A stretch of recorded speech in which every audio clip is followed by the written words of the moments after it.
These potato chips are nice. Like, damn good. Like, these potato chips are something else. Alright, so... Hey all. Hey all. Okay, I'm not gonna do it. Okay, hey all. Showa here. What's good? Welcome to my little chat session. Now, I know a lot has been going on for the past 2 months, and right now it's Monday, February 11th. SeishinCon just passed, even though I didn't go, so yeah, damn.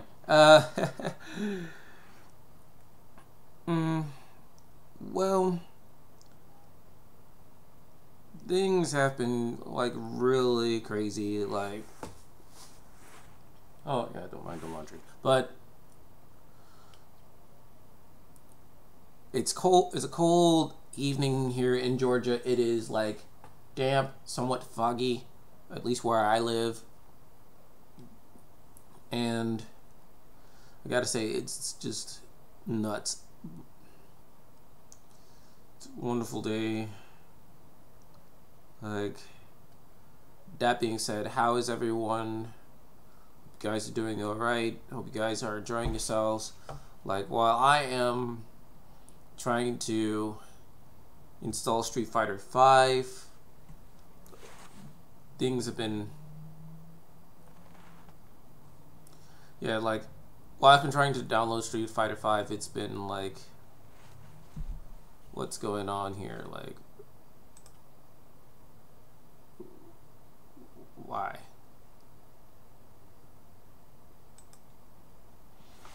But anyway, like, I really want to get this ball rolling about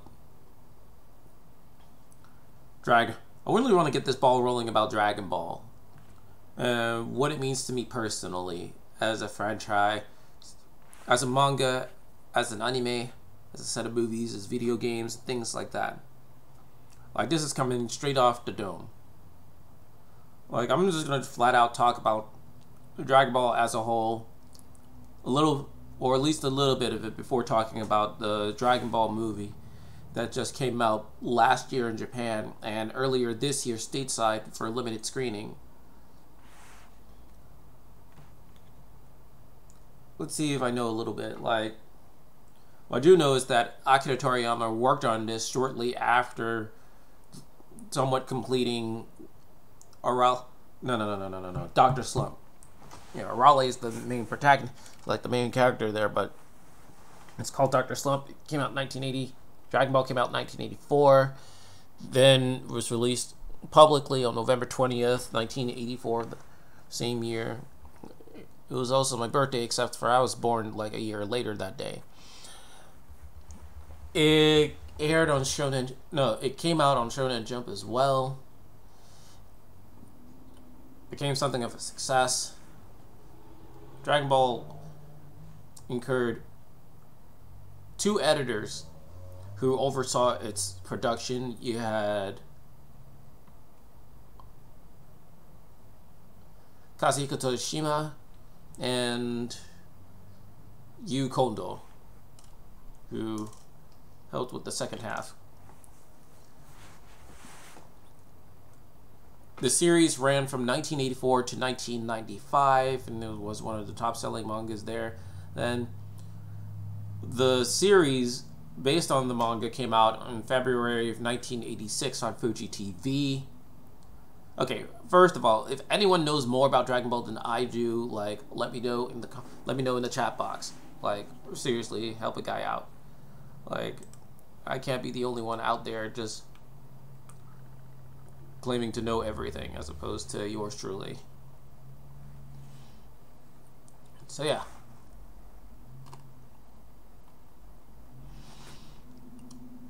Then Dragon Ball Z, which was based on the second half, volume 17 to 42, aired in 1989. The series, the first Dragon Ball had a few dubs here and there. There was an experimental dub done by Harmony Gold, I think. Then you had another dubbing group responsible for it, then Funimation, of course, and then there was Dragon Ball Z, which then there was Funimation, who handled all of the dubbing in-house alongside Dragon Ball Z. Yeah, so we have that.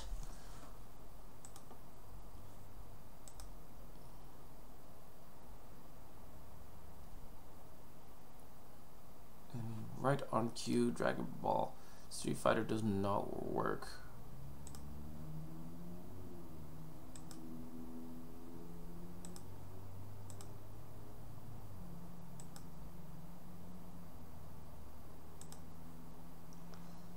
So, yeah, that's aggravating. Anywho. Dragon Ball Z came out stateside in 1996. Thanks to Saban Brands and Funimation, and Pioneer, if you count like some of the the first 3 Dragon Ball movies.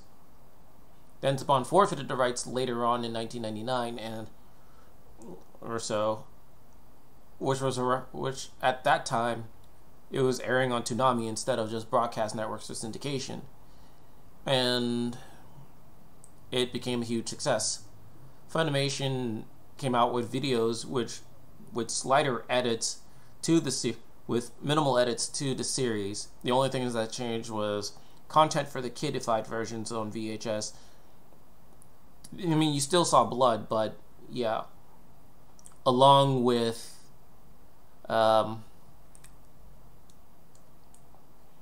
music changes. The only thing that hasn't changed was the sound effects. Like, the sound effects were still derived from the original Japanese version, so that was cool.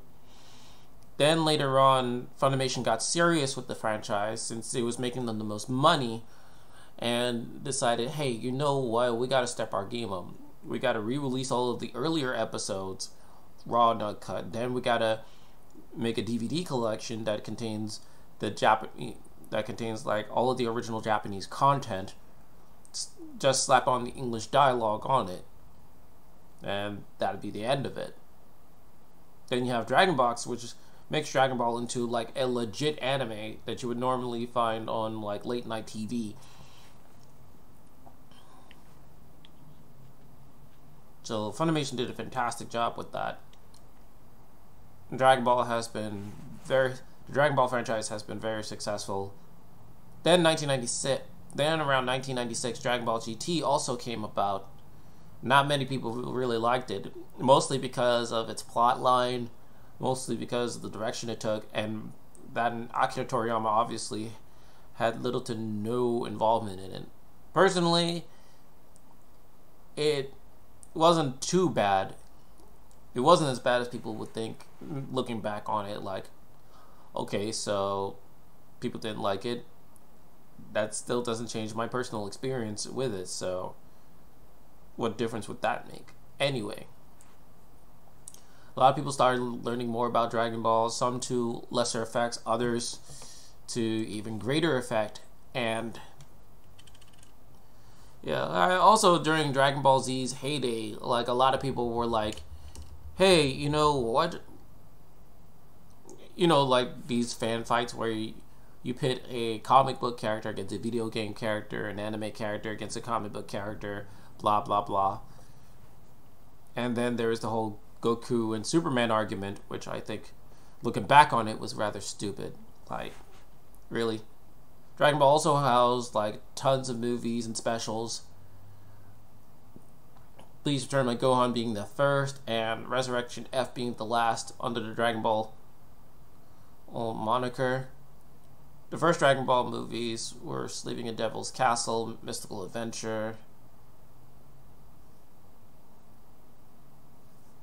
Then there was a third movie, I forgot the name of it.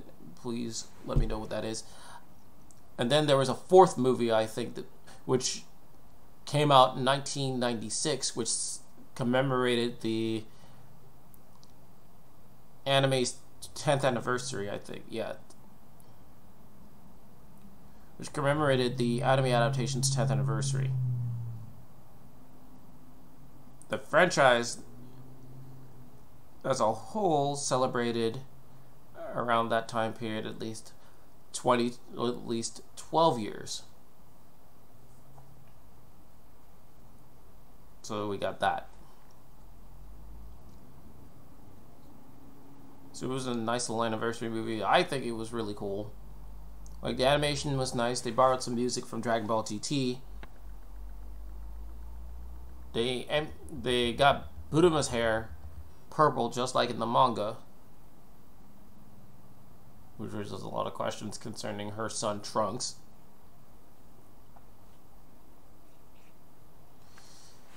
I mean, it was real. Dragon Ball is a fun ride. Like, it was real. It was a popular franchise, still is now. Then 2009 hit, and then Dragon Ball Kai came around, and boy, oh boy, was it cool.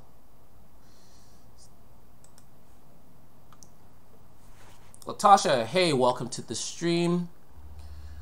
It's really great to see you here. It's really great to see you.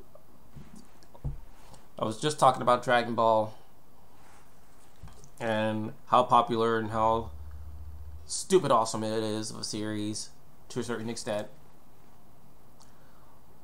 Now the thing with but continuing on what I said about Dragon Ball Kai, like, Kai was essentially Dragon Ball Z was the Dragon Ball Z anime from 1989 with all the filler taken out and all the dialogue following closely with the manga, especially with like the English dub.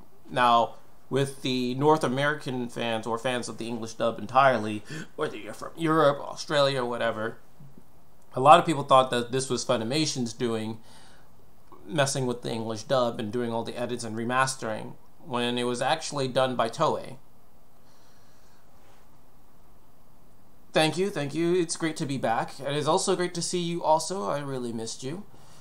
It is awesome that you are here. Like, it is just fantastic. Now, that being said, continuing on, like, what people didn't realize was that the only thing that has changed was the dubbing, because the dubbing matched that of the manga's dialogue, which was pretty cool. And it matched the overall plot of the Japanese series, which is 10 times more awesome as well. So, yeah. So to put that into perspective, it's safe to say that the only thing that Funimation changed with Dragon Ball Kai was the dubbing. After that, not much all has changed ever since it came to America, except for when it aired on Nickelodeon and on syndication yet again. Nickelodeon made some minimal edits, meaning there was no blood, or there was no adult language, or uses of any blatant allusions to death. Mr. Popo was left alone as well. Whereas with the Toonzai, or 4Kids edit, there were some changes. Mr. Popo got similar treatment as with the manga adaptations, meaning it was like Mr. Popo was changed to suit the politically correct. A lot of the violent tones have been heavily edited. Halos have been replaced with golden dots for some odd reason. A lot of the dramatic tension has been removed, so it's it was far worse than the 1996 dub, which I thought which looking back on it was kind of worrying. Now, that said, let's talk about how people wised up about the dub changes that happened in the 90s before it aired on Cartoon Network. There was a site that was online called Dragon Ball Uncensored. I think it's still up and running, I don't know, but they covered a lot about the Japanese version and the changes that they made. That there allowed me to pick up a lot of cues from like localization and what they would do to change, what changes they would make, especially when you have anime made specifically for children and families. Part of the reasoning for that is that with anime, what they can get away with over in Japan on children's TV is almost not the case here in the States. There are a few exceptions, like some of the older shows from the 80s including certain shows like Batman the Animated Series, Superman the Animated Series, blah blah blah, but that was it. Now, let's talk about the Japanese production process for Dragon Ball Kai. Like, there was this dude that did music for Kai the first go around. He also did music for some of the more recent Dragon Ball games that came out before Fighters, which were called Budokai here in North America and in Europe. He was responsible for a lot of the music. However, halfway into Dragon Ball Kai's airing in Japan, somebody found out that, or even before then, or even when the Budokai games came out, some fans and a couple of people picked up quickly on how the songs were done. Like, a lot of the songs were rip-offs of other songs, other copyrighted music at the time. So, as such, he was fired and was replaced with...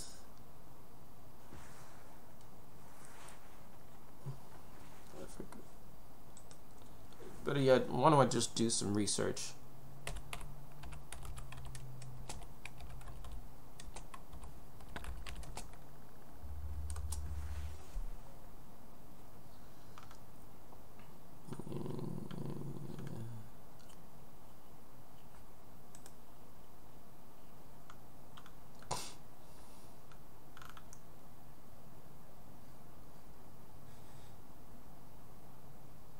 Jesus Christ.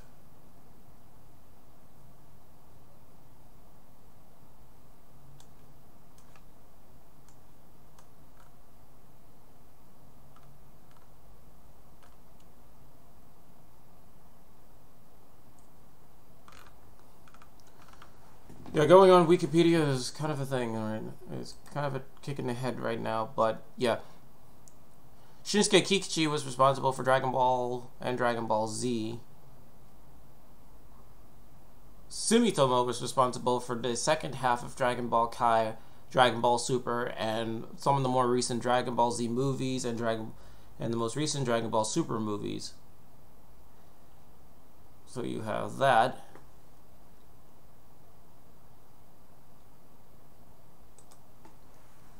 Right.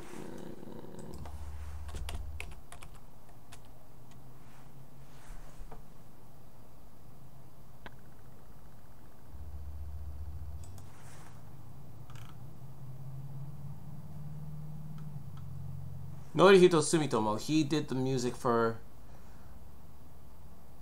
Dragon Ball Kai, the final chapters, and Dragon Ball Super, and the Dragon Ball Z Battle of Gods, Resurrection F, and Dragon Ball Super's Broly.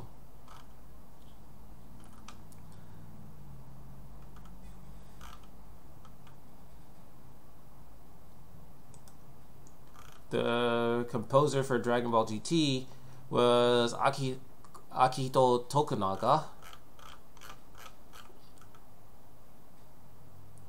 Where's Kai at?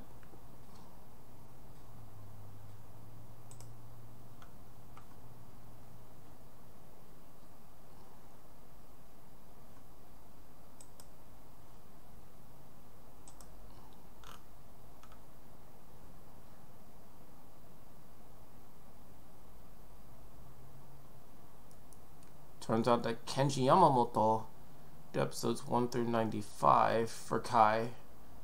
Shinsuke Kikichi redid episodes 96 to 98, and Norihito Sumitomo for the rest of the series.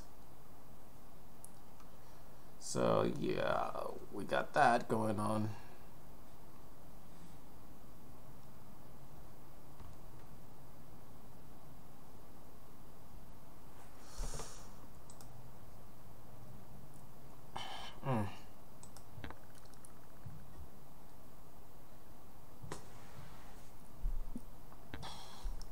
Yeah, Kenji Yamamoto, it kind of sucks what he did.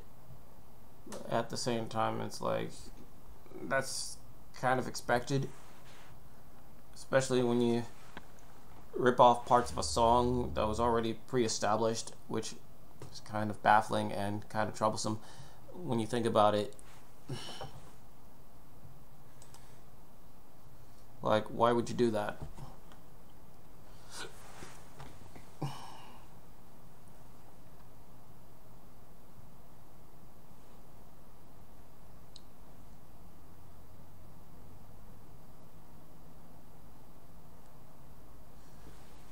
Whew.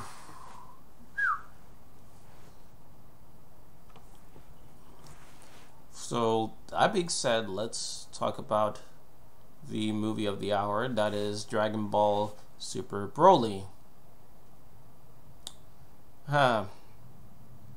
This movie.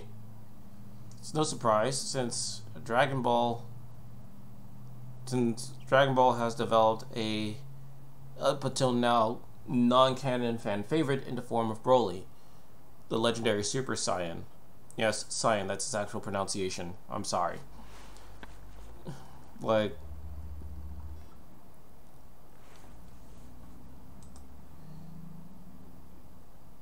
he has become a very big household name, and because of that, Super decided to reinstate this character and also give him some actual involvement in the Dragon Ball franchise as a character that plays a big role in the series. In short, he's canon. He's part of the official storyline, so yeah. It also features a little bit of things from Dragon Ball Minus, which to me... Yeah, let's talk Dragon Ball Minus a little bit. Dragon Ball Minus is essentially Goku's little Superman story. In short, Bardock and his wife decide, let's put our younger son inside a space capsule and send him to another planet before Frieza blows it up with him in it. Before Frieza blows ours up with him in it. So that's basically the case. You think with the TV special that came out in 1990 as opposed to that, you would think that would be a little more canon, but for some odd reason that's not the case. And that really confuses me to know. That for the life of me really confuses me. Like, really, fam? Like, that's how it's going to be? Like, yo. Alright, so I'm going to make a little tutorial. Like, really? That's how it's going to be? That's what's hot in these streets?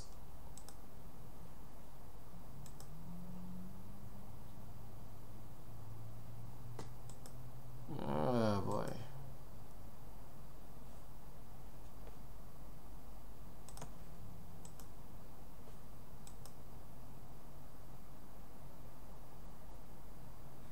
All that in Street Fighter...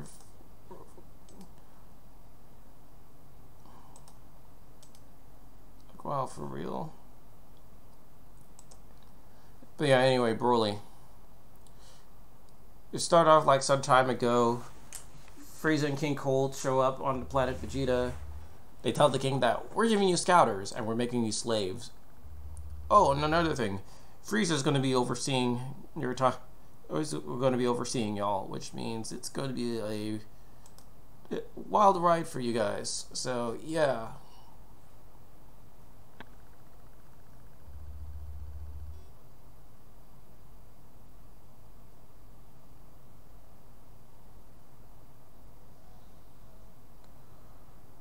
Like, oh my god, like, that's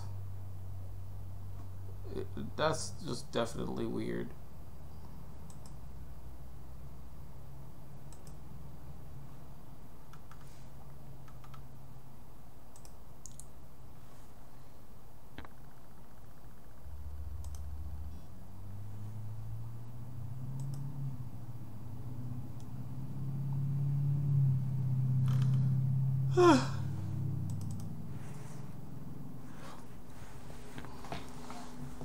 Then after that, King Vegeta, or Vegeta the Third as it's revealed, is like, okay, let's check to see how these kids are doing. Oh, my son is strong, so hell yeah.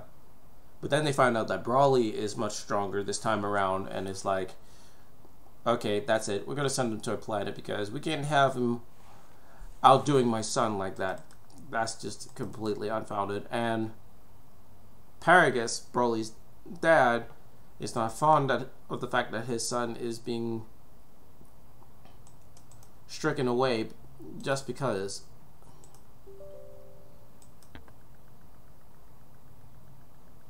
Like, it just comes off as unfair.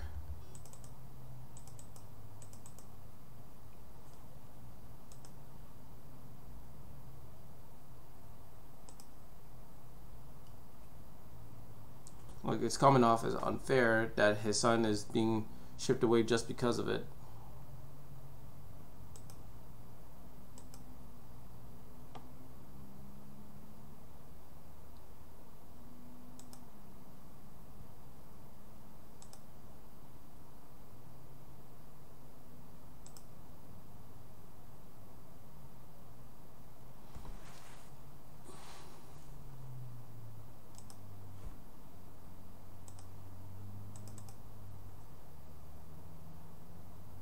And Street Fighter V still isn't working.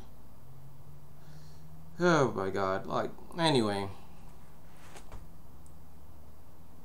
So Paragus goes to the barren planet, goes to the near desolate planet where there are a bunch of dangerous creatures that could kill him or Broly, but Broly survives and shows to be strong. The thing is, though, like, his power fluctuates from big to small, so much to where the scouters can't properly detect it.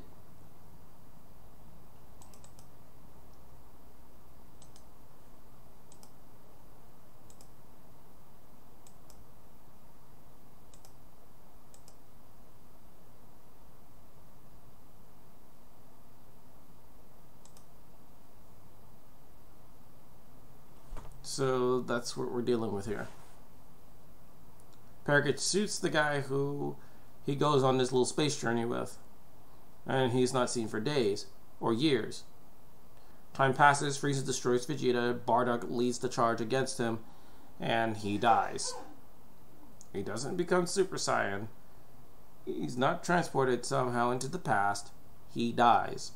I don't care what episode of Bardock says, because that's horseshit. Even though the animation of that series was also beautiful. Yeah, we'll get on that later.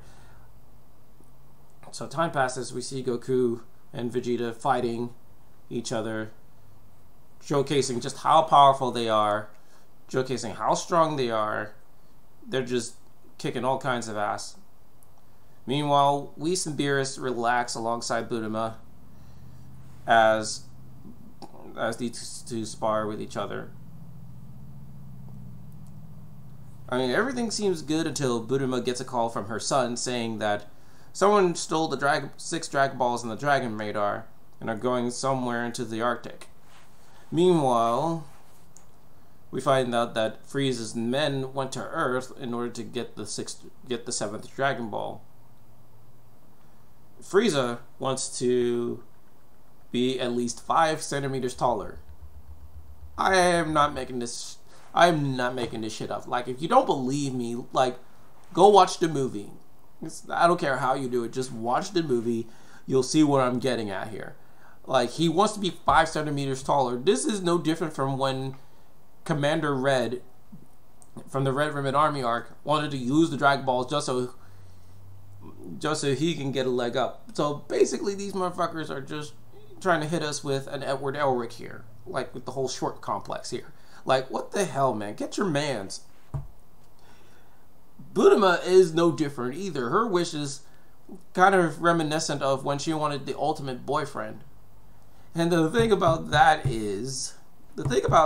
crap is, okay, in the manga, at first she wanted strawberries, but later on she changed it to, oh, I want a new boyfriend. And by boyfriend, she actually means a manservant that will basically polish her walls. And basically do everything she says. But this time, she wants the Dragon Ball so she can be at least 5 years younger.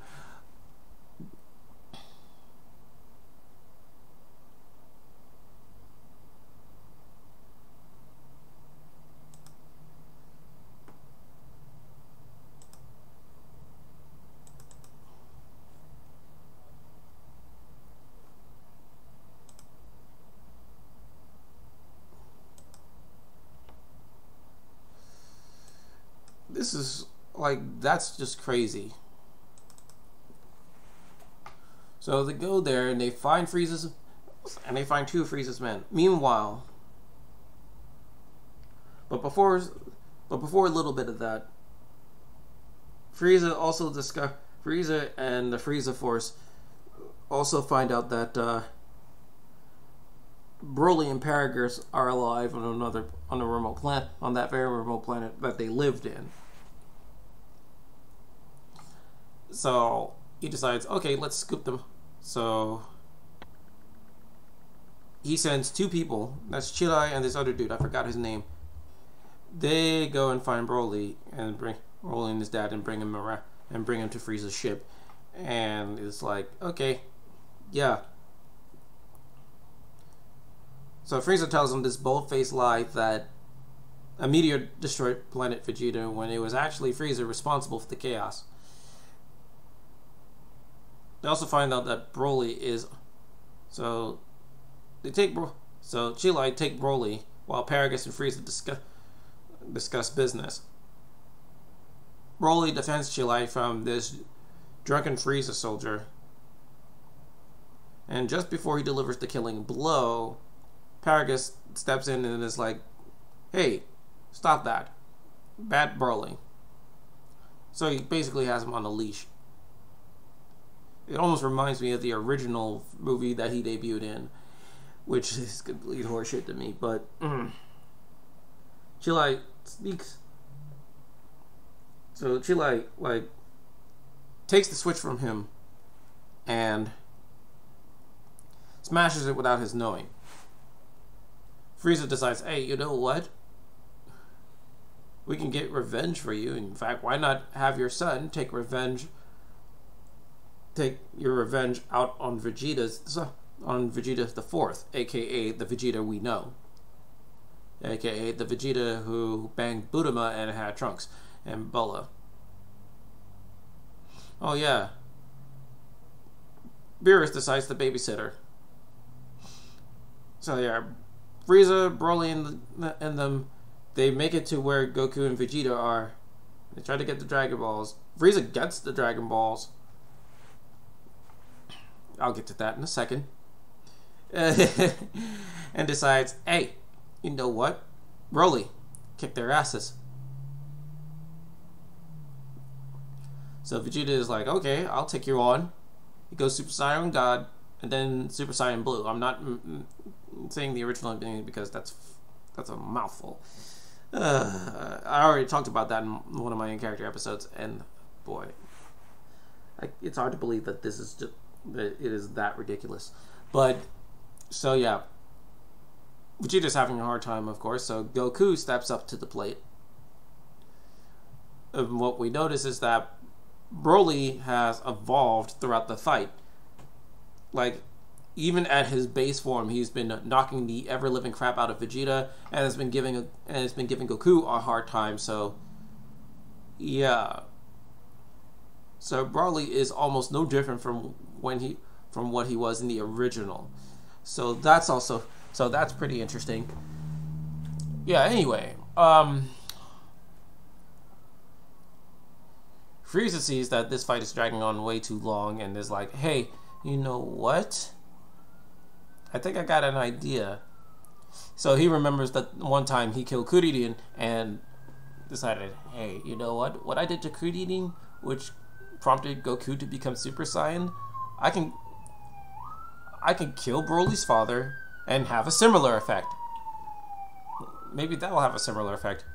So he finger lasers Paragus in cold blood and is like, hey, Broly, guess what? Paragus died. So Broly's mad and goes Super Saiyan, Ultra Super Saiyan, and starts wailing on them.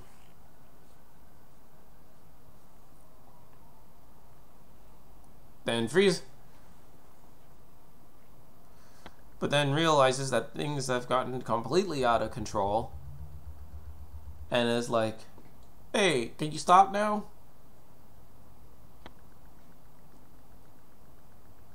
Chila is looking like, Broly didn't ask for this. He didn't ask to be controlled. He didn't ask to be used as a weapon. He just wanted to live. So yeah, that fur coating that he had was from a pet that he used to own until Paragus killed him. So yeah, Broly starts wailing in on Frieza. Goku and Vegeta is like, okay, we gotta retreat. And so they see Piccolo. And guess what they do? Fusion. Oh yeah, I forgot. Spoilers ahead. So while they're trying to perform fusion properly, Frieza gets the beating of his life. Even while in golden form. And even while in gold form, Frieza's still having a hard as hell time. Oh yeah, not only that, Chilai and her friend somehow get the Dragon Balls and decide, hey, you know what? It's time to get ready. Gotta go get it. I'm not gonna do that here on stream. But moving along, what happens is Goku and Vegeta fused into Gogeta, so big upside in all this. It's all canon and the fight is just intense. Chilai and the gang. Chilai gets the Dragon Balls and whatnot.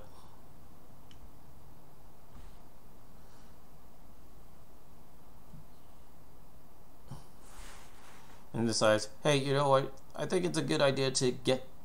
Oh yeah, by the way, Whis for a time does fight Broly as well, but manages to dodge his attacks. But anywho, they wish for Broly to be back on the planet that he has a home in. Chilai and her friend also retreat. Frieza's about to go kill them, but Goku is like, okay, that's enough. So there's a bit of an arch rivalry at this point, since Frieza is now resurrected. And knowing this, and with that in mind, it's safe to say that Frieza doesn't want immortality, or doesn't want to be stronger for two reasons. One, when he was dead, he noticed that it was torture, and the last thing he wanted is that feeling of being trapped in a place full of hugs and kisses. So basically, Monica Rial at this point. 2, he didn't want to be the strongest thing out there because that would be boring. This is what happens when you fight the very man whose best friend you killed earlier.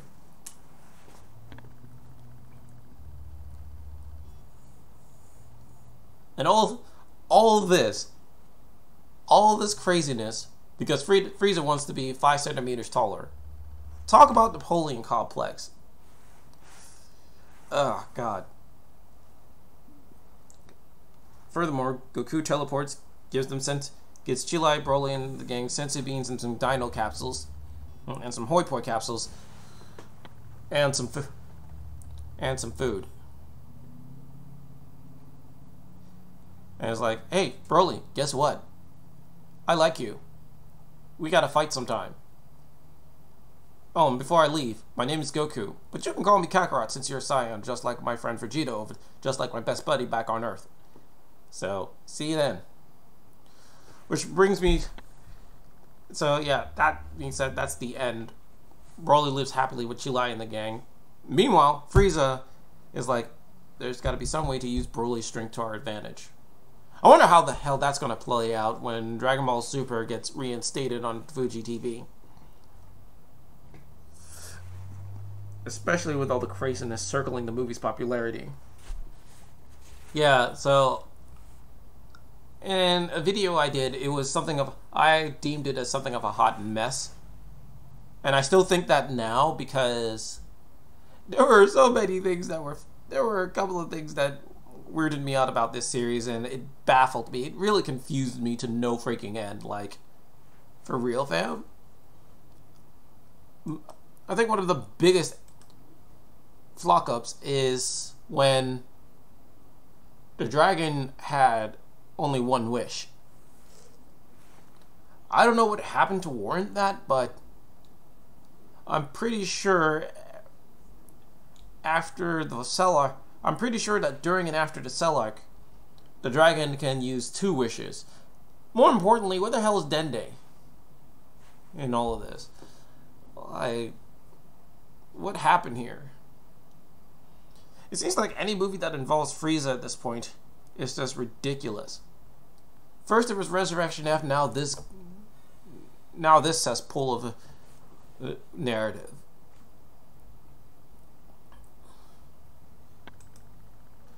And with Paragus killed off before the movie was over, there's no legit point in all of this. Like, I went into this like utterly confused. It still haunts my head to this very day. The only good thing about it was that the animation was 10 times better than a lot of the Dragon Ball movies. I mean, hell, movie 12 made more sense than... Like, movie 12 made more sense than this. DBZ movie 12 made more sense than that. I said that a million times. But, this... all that. Because of some Sins of the Fathers type deal. It's something I don't really get at all. Regardless, that didn't stop a lot of people from watching it, myself included. And it was almost up there with a lot of A-list movies, which shows a lot of impact this movie had. Which shows a lot of impact that this franchise as a whole had.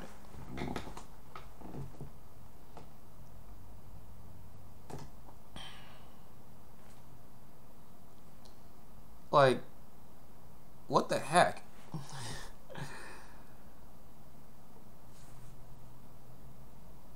I mean, I can't say I really hate this movie or anything, but that movie was something of a hot mess to me, and I really thought they could have done a little bit better. Like, what in the blazes happened here?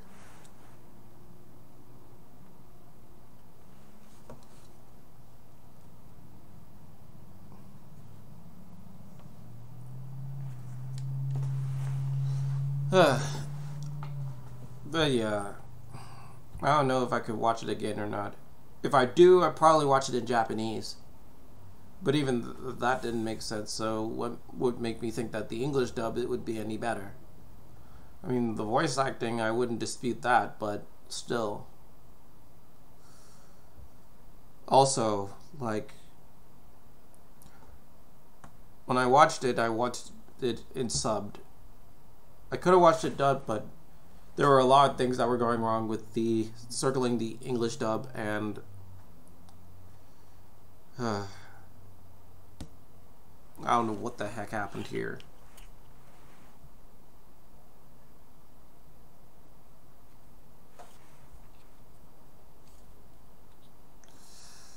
I mean, I do know what happened, but I just don't feel like saying it here. I don't feel like saying it on live. Like, I have my reasons as to why. But I will tell you this. I think it's just ridiculous. All of this happened because whatever controversy happened, which I will not name, all this happened because the movie was popular and somebody wanted to see some voice actors crash and burn. And not realizing that there are lasting consequences surrounding all this, they decided to let the entire anime community crash and burn in the process as well. Like, you do realize a big explosion can destroy all surrounding things within a blast, all surrounding objects within the blast radius, right? But someone or a group of people just wanted to watch the whole world burn entirely, and not thinking that they did some serious wrong. And I hate when people do things like that. Like, for real. So yeah, Dragon Ball Super Broly. Like, it looks good. It's fantastic looking. The animation was to die for, and I hope they keep up with this new style for years to come. And I sure as hell hope they don't do like a television arc based on Broly and Frieza, because that was just. But then again, they might do so I can't stop that. They might probably work some magic to make it 10 times better than what the movie gave us. So, yeah. Now, let's talk about the animation, which was the single best thing about this movie. God damn, was it fucking good. Like, Shintani and the gang over at Toei did a stupendous job with this. Like, the characters are far more fluid this time around as opposed to what we got earlier. I'm very happy that Goku and Vegeta and the gang are far more flexible. They have a lot of lifelike movement going on. Everything is colorful. There's a lot of the details are minimalized a bit, which I really don't mind at all. Like, everything is just cartoony and just stylized. Like, this is the Dragon Ball. This was the kind of Dragon Ball I was waiting for. Like, don't get me wrong, I liked what they had going on over the years, ever since they brought it to life. But at the same time, it was like, I don't know.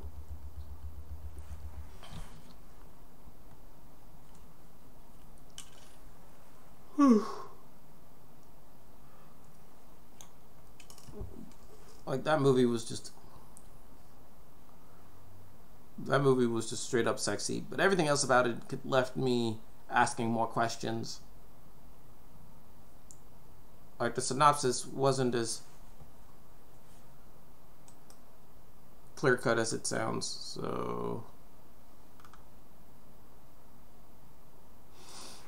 yeah, that was fun.